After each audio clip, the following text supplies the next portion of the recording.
CMMS Radio talks about all things CMMS, computerized maintenance management software, focused on maintenance management. It's the people, the process, and the culture that make your CMMS journey a success. Look at that, people. I got Bryan Bieschke down here in Greenville, South Carolina. We are at Streamline Conferences. Finally got this guy here, and well, he's with Uptime Solutions, and they're going to be doing some cool stuff over the next couple of days. But Bryan, welcome back to CMMS Radio, but this time we're back in South Carolina, brother. That's right. Yeah, thanks, man. I've been here a bunch, just not to Streamline. Yeah, it's good. All of our friends are here, and a lot of good companies are here in South Carolina. And yeah, it's going to be a good time. Yeah, man. Well, look, it's been a minute since you've been on. It's true. And this is an opportunity for me to ask you a couple of things about what you've been seeing over the last, let's say, 6 months. And I know it's going to be a lot of the same shenanigans we see online and people talking, but they haven't done the stuff. And they don't even say, hey, I haven't really done it, but I've studied it. That would be kind of helpful too. So first one out of the gate, what are you seeing as far as trends go in maintenance or asset management when we're dealing with teams? Because you've been spending a lot of time assessing teams and environments. And I know we've already talked about it, but I want you to talk about it here, or what you've seen of late when it comes to teams and how they operate their facilities and how they think they should go down one path when they're nowhere near ready. Yeah. Well, I have. I've seen a bunch of places. It's nothing new going to places, right, and evaluating and things like that. But the first question, which is a bigger picture question, is things I'm kind of seeing. The big thing I'm kind of seeing is I'm starting to see some of these technology companies backtrack a bit and start talking about fundamentals, which is a great thing, right? It's funny that it took them that long to realize that those things have to be in place, and those things are far more important and more paramount than your whatever AI crap, right? So it's fun seeing them backtrack a bit. I don't know why. I have my own speculations as to why. Maybe the customers are not seeing the value that were promised, and the way to circumnavigate that is to say, well, you don't have these things in place. I don't know that. That's my speculation, right? But as somebody who's been banging the drum on fundamental excellence for the last 15 years, it's just it's nice to see and also very funny to see.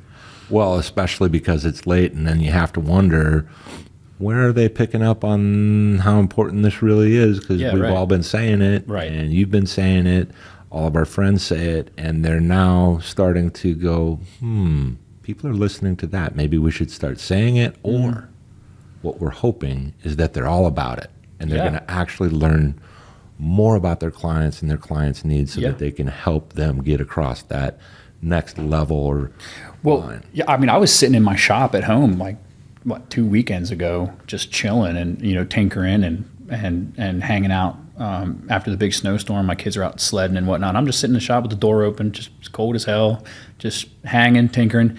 And I started thinking, I was like, I was laughing about all these technology companies and stuff, and I was thinking, a lot of these places should create a position called Chief Maintenance Officer or Chief Reliability Officer.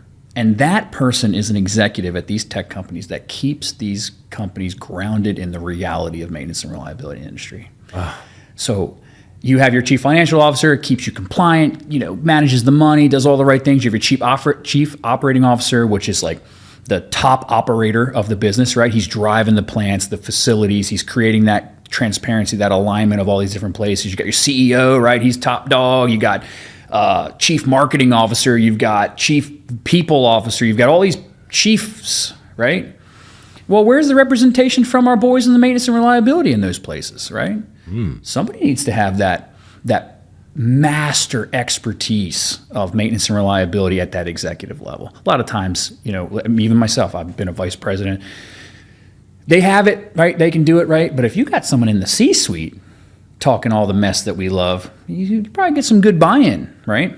And for these tech companies, it might help them understand reality, right, of how these facilities in these industries function, and you can help creating that awareness and start driving real marketing value, real stuff to industry that makes sense. Because a lot of stuff, there's no secret, right? We spend a lot of time laughing about the stuff we see from a lot of these companies. And it's good fun. I mean, I love laughing, but it would be way cooler if it was very meaningful. Oh, yeah. And it helps the industry that built me, all my friends, the people who keep this world moving. Uh-huh. I would like it to be that more. That's exactly how I felt way back in the day when I was doing my thing, because we saw things from a perspective of how we used to get things done, and then we became a technology company. Getting things done is a thing of the past, it seems. It seems more now that you have to give the perception of getting things done as opposed to actually getting things done.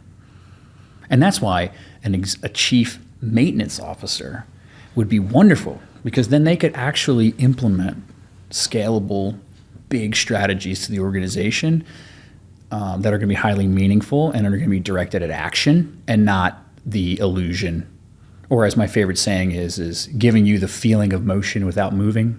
That's everything right now. Yeah. Everyone wants that feeling, oh, we're moving, we're doing all the right things. Cool, what was the outcome? So let's talk a little bit more about this. What are their general qualifications? Because I think we need something highly unique. It can't just be any old Tom, general, Dick, and like a job description? Yeah. For a CMO, a chief maintenance officer? Man, look, I am down with anybody who has spent the time and put in the work, right?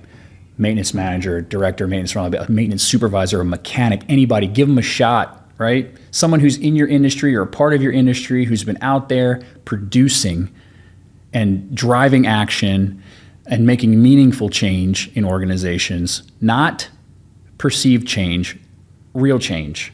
Not, I implemented digital transformation across our company. Okay, what does that mean? We implemented a CMMS. Yeah, big deal. Cool. Awesome. Now what? Right. So real drivers of action, right? And that's technically, or not technically, most of the time that comes from people who've spent time working their way up through a business. Right? Yep. They've seen all the different positions. We have our friend Andy here, plant manager, maintenance manager, all these things. George Williams, maintenance manager, maintenance supervisor, mechanic, planner. Me, mechanic, supervisor, maintenance manager, director of maintenance reliability. Like the people who had to come up through, they learned all facets of the trades and all facets of maintenance and reliability and all these different functions. And super valuable. I would add to that, kept it ingrained in their base. Everything. As they carry forward, grow, and improve. Yes. And start managing teams. Well, you can normally tell that with somebody. You can normally tell when you meet maintenance professionals if they have kept that same type of methodology from actions of doing the work to the strategy of implementing, driving, and scaling that action at multiple locations or bigger businesses, right? You can normally see that. Yeah.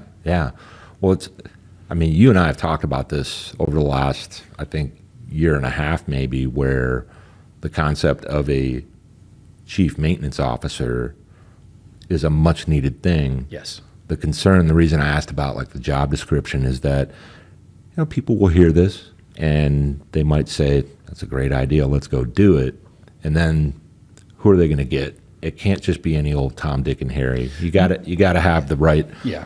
Well, what's going to happen is they're going to be like, oh, you got to have a master's degree in engineering. Or you might not get past the AI algorithm. Correct. Job application bullshit. So they may corporatize the crap out of it, missing the whole point. Now, I'm not saying that this person doesn't need to have business acumen. They need to have, they need to be able to drive change. They need to be able to garner influence. They need to be able to, speak and be professional, work in executive settings. So I'm not saying that is a very good requirement. And a better requirement would be is how do you translate shop and industry talk to executive C-suite level language, right? So that's a huge one that you want to make sure you know how to do. But I would just hope that what they're hearing is generalized big picture thoughts and not, oh, you got to have a master's degree, or oh, you got to have a bachelor's degree, oh, you have to have 40 years experience. Like you don't need all that stuff. No, you have to have a proven, verifiable track record of success having done these things. Yes. And that includes it would be great if you've experienced lots of failures that you've overcome. Yeah, 100%. Because that's where it happens. 100%. I wish that I think I was asked one time in like applying for jobs, like, what was your biggest failure that you not regret, but like wish you could have capitalized better on. We talk about success too much, and I think that's social media. Like, social media is always like, look at me, I'm the coolest. There's a funny meme on social media where it's like I got my driver's license, and then it's like LinkedIn, and it's like this like 5 paragraph about how he was a top applicant of a motor vehicles assessment associate. Like that's what it is. You know what I mean? Yeah. So like, keeping things rooted in that reality is like super important. We don't want to conflate stuff. Yeah, and that is there's a strong tendency for anyone to conflate things when it comes to, I'm about to put something out in the public sphere. Whereas sometimes if you're paying close attention, or maybe not paying too close attention, I know that sounds contradictory, but something catches your eye. It's simple, it's basic, and it's real. Yeah.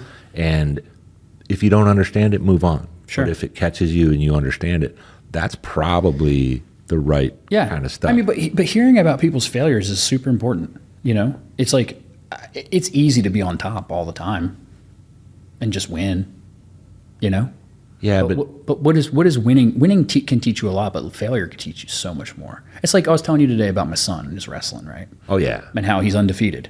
And I told you, I said, I want him to get beat so bad. Because, I mean, I'm his dad. I don't want him to get beat, but I want him to get beat. Because it's a humbling and a great experience for his growth to experience that failure. Sure.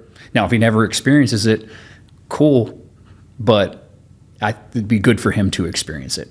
Well, or at least something close to it that represents the kind of adversity you have to overcome, which in maintenance, when you're in the world of maintenance, and I'm no CMRP, I'm not climbing on machines. CMRP don't mean nothing. You don't got to worry about that.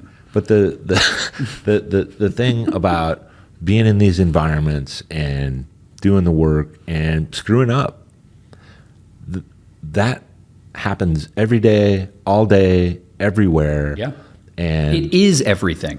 And that's the reality. The reality is things don't go the way that everyone says they're going to go.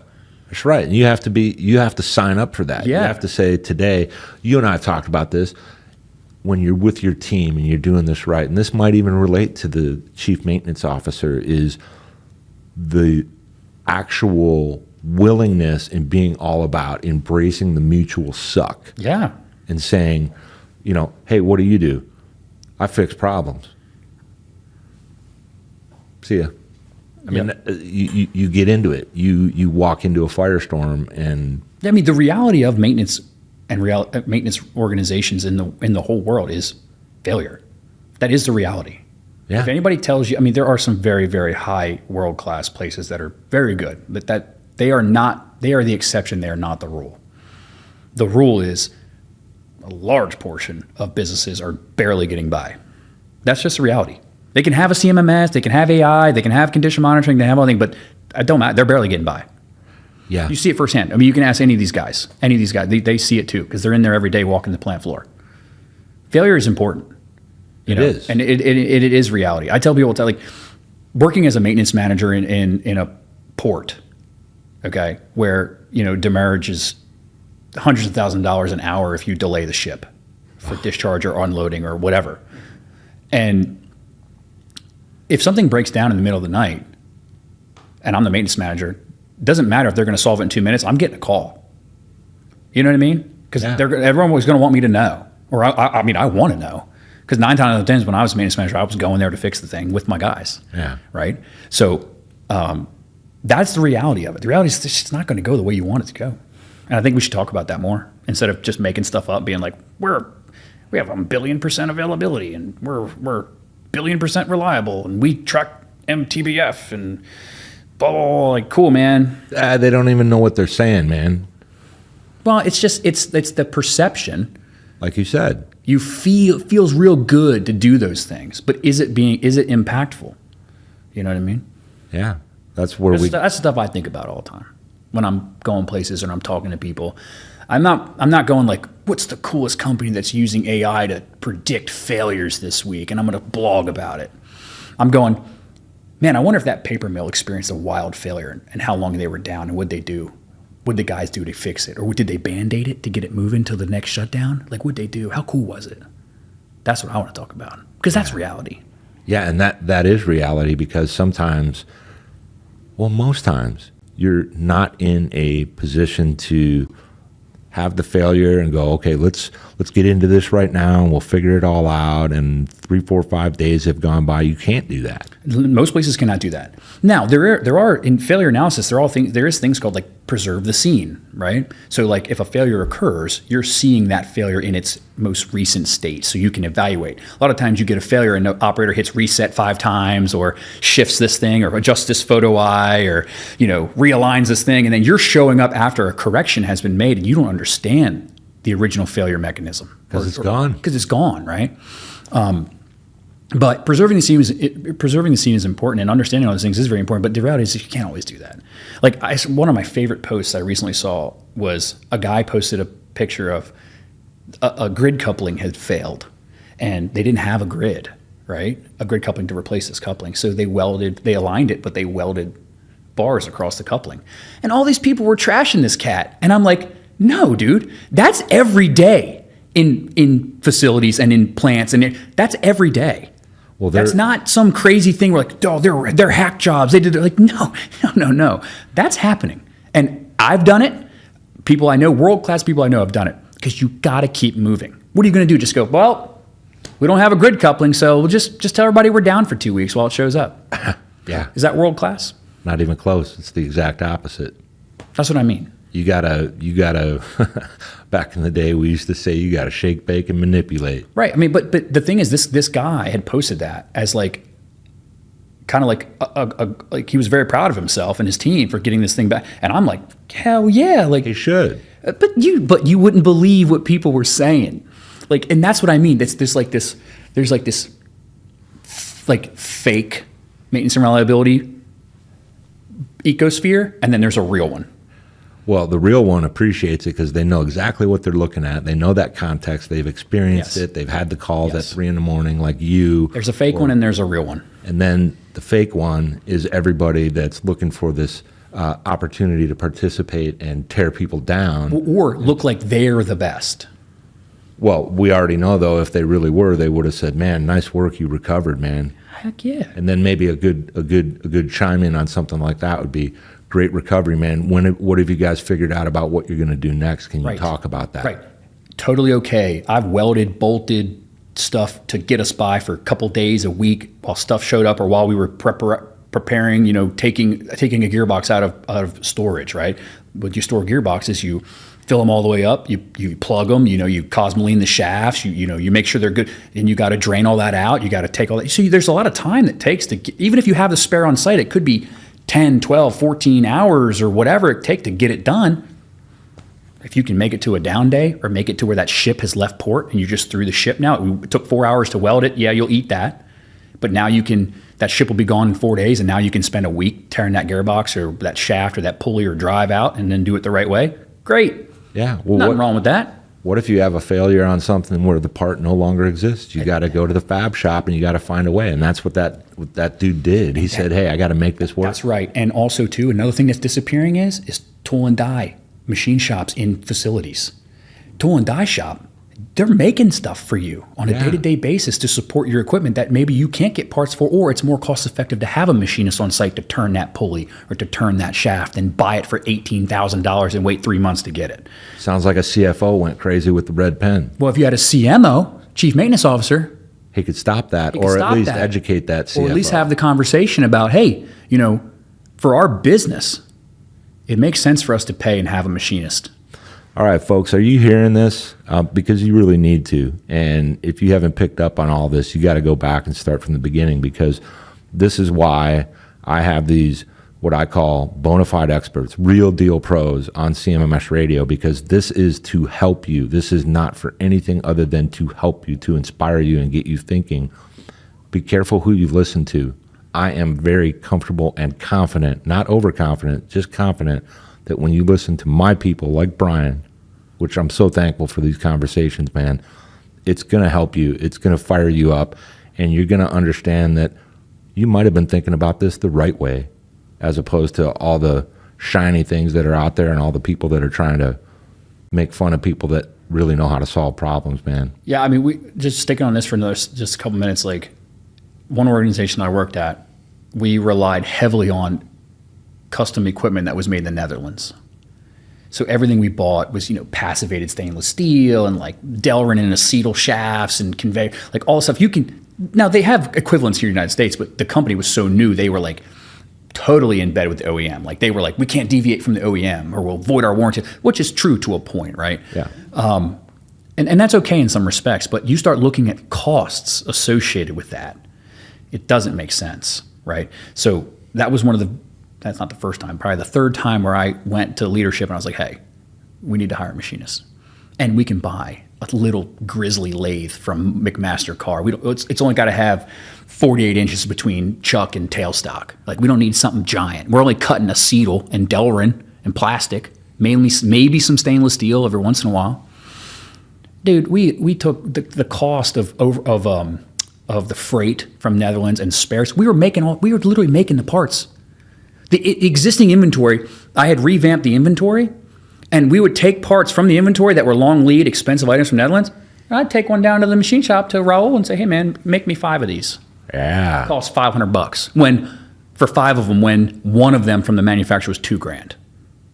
Yeah, see that right. And he also was a maintenance mechanic. So he was not only he was during the day, he's a maintenance mechanic out in the facility. But when we need machine shop stuff, he puts his machine shop hat on, and now he's a tool and die maker. I say tool and die maker, that's an antique term for when we actually did pattern making and tool and die, but it's an in-house machinist. That's what I mean. Someone's going to be like, that's not what tool and die maker is. All right, I get it. They can think whatever they want, and that's fine. I mean, we're here to give insights. Oh, it's invaluable, man. Yeah. It's just like, and it kind of reminds me of like opportunistic maintenance. I think I've told you about that in the past. Yeah. Have I ever said it? Yeah. Opportunistic maintenance is like one, and I'm just dropping nuggets now. There's no rhyme or reason to what I'm saying.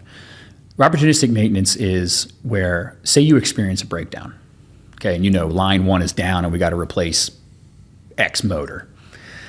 When that would happen to me, I would go, cool, because now we're going to do this, and I know that because this line is down, the compounding effects down this line have now put these things down. We're going to go do maintenance on those things too, and we're going to get ourselves ahead, right? So now we're experiencing 4 or 5 hours of downtime that we don't want, right? I'm going to capitalize on that 5 hours. That's it right there, and that's what's opportunistic about it, because Correct. you found your moment. I'm capitalizing. Yep. I'm not just going to go, oh, we're down. Darn, let's replace this motor and just get back as soon as we can. I'm going to go, yeah, we're going to do the right things here, and we're going to be as quickly and as efficient as we can with this motor, but we're also going to go do A, B, C, and D, because now I don't have to do them tomorrow. That's I right. can focus on other work. I want to do valuable work. I don't want to just do work. I want to do valuable work. And valuable work comes from understanding your assets, understanding your context, your environment, your organization. I want to do that. I don't want to just do work to do work. That's a big problem in industry. You asking all of our friends at this, they can probably go in and look at an organization, and 80% of PMs are non-value adding. This is another thing we've talked about in the past. Yeah. They're just doing them to check a box. And it's also because leadership, getting back to leadership doesn't understand preventive maintenance. They think preventive maintenance equals reliability. It doesn't. Right? Preventive maintenance is supposed to ensure function. Design function, right? Or capacity or whatever, to the design standard of whatever it is, right? If I change X belt, I get 100 more units until the next belt needs to be changed or whatever. Yeah. Right? But if you had someone at the senior leadership level, like really senior leadership, saying, hey, when we experience a failure, you don't have to jump down everybody's throat and say, start doing more PMs, because that doesn't make any sense, right? We should start looking at why that failure happened, and then understand the modes and mechanisms associated with it, either design them out or put mitigation practices in place to where we now understand those failure mechanisms, and we can mitigate the risk associated with that downtime. Because just doing more PMs is terrible. Most people say they don't have enough people for their PMs. That's not true. You're doing the wrong work. You have plenty of people. You have a lot of wrong work. Yep. Right? And they don't take the time to understand what Nope. the right work would be. Nope. And this is where you got everybody out there. Oh, you got to optimize your PMs. Well, what the fuck does that mean? They don't know what it means. And that if they don't, they need to get after learning what that really is, so they can understand how much value that adds to their organization, Yeah. the well-being of the equipment, and the people doing the work. Yeah. If you want transformation in maintenance and reliability, put someone in the C-suite who actually understands maintenance and reliability and hear them out and let them have a weighted conversation with this other C-suite executives from their perspective. That will be a real transformation, because now that leadership and that thought process and that expertise is going to naturally propagate downward, because now you're pushing the right stuff downward and not just do more PMs, we experience a failure, or why don't we have that spare part, or blah, blah, blah. Not to mention when something comes up from Yeah, the floor, they can catch it. from And they hold on to it. management. Well, Yeah. not only that, but when they present something that might be a solution or That's a what I mean. problem, They'll catch it. They understand it. They Yeah. know it. They can make that. They can have that meaningful conversation understood about why it's valuable. If a maintenance manager comes up and says, "Hey, we should talk about this design change," or "Hey, we should talk about employing this technology." Right. That Now you get yes, we should. Now you get the person who goes, "Hey, awesome. I understand that too. I'm going to bring it up and let's talk about it." Yeah. Not just, "How much is it?" Oh, can't do that. Oh, well, the last downtime we had, you told me to overnight every part we needed. So if we have downtime, we get rewarded with unlimited budget. But if we want to be proactive, we don't. It's so backwards. What does that mean? So you're telling me if I want money, I just let everything break and I can fix everything the way I want it? Right? What is that? How much sense does that make? None. It's unlimited budget for downtime, but very, very, very tight constraints on proaction. And they know it. They just don't know it. That's why you need people who understand these things. And you can't, and I'm not tooting my own, it's not just me, it's people in this room, right? It's our friends that are here. It's not just me. It's just, you had to have people who understand that. And they're thinking outside the box. They're not thinking, I think this may be the identifier, right? You're not thinking, what's going to get me out of this? You're thinking, what else can I do? And I used to tell my supervisors, maintenance manager, all that. I said, they'd say, "Hey, this part's back ordered, we can't get it." I said, "What can we do? There's always something. There's always something we can do. Maybe it's not fixing the machine. Maybe it's putting a stopgap in place to where they can, or a workaround, right? Maybe it's we're going to modify another thing to make do for this until that thing comes in, right? There's always something. Maybe it's just communicating with leadership more effectively on why these things happen, and they give you the day to figure it out and get the parts." Yeah. I'm not saying that's always going to happen, but I'm saying there's always something you can do. But the most people, and leadership included, maintenance leaders also, they're already buried. They don't want to be buried more. Right. If your head's already underwater, you don't want someone standing on your head. That's a good point. Out of self-preservation, they go, "Oh, this seems like this could be a lot more for me or my team." And I'm not saying that's bad. I'm saying it's a shift in the way we think about being maintenance leaders. Yeah. When I would get shit on, yeah, I don't like it, right? It sucks. But is it going to be better or worse if I just wallow in it? Yeah, you fucking wallowing is a waste of time. Yeah, it's a waste of time, right? And I told you earlier, we talked about like grown men whining is not a good thing to hear. No, Right? do something about it. Do something about it, right? If I'm getting shit on all day long, I'm going to want to try to get out from under it. So I'm going to be like, "Okay, boss, loud and clear. Give me give me an hour. I'm going to figure this out. And I'm going to come back and I'm going to let you know what we're going to do. You let me know if that's cool. And here's whatever. What can you do? There's always something you can do. I don't like hearing that. So many people push the easy button has become a thing in maintenance and reliability. And it's because of technology. Technology's not bad. I love it. I work for a technology company that's amazing. We do great things for people. But if you solely want it for your easy button, you lost already from the jump. Yeah, that's it right there, folks. You get nothing but real from Bryan Bieschke. I'm so glad you were here with me to record. We're going to do some more. Talked me into it. I know, I was man. just chilling in here with Andy and you were like, "Come on, man. Let's Well, talk." we're talking about some good stuff. So, hey, folks, if you want to connect with Bryan with anything they got going on over there at Uptime Solutions, you can find him online or just go to Uptime Solutions website and you can get connected with them. If that doesn't work, hit me up. I'll get you introed. Bryan Bieschke, thank you, brother, for being here with me Very welcome. on CMMS Radio in Greenville, South Carolina, live from Streamline Conferences. Did you find this episode helpful? Please send us some feedback, suggest a topic, or ask a question.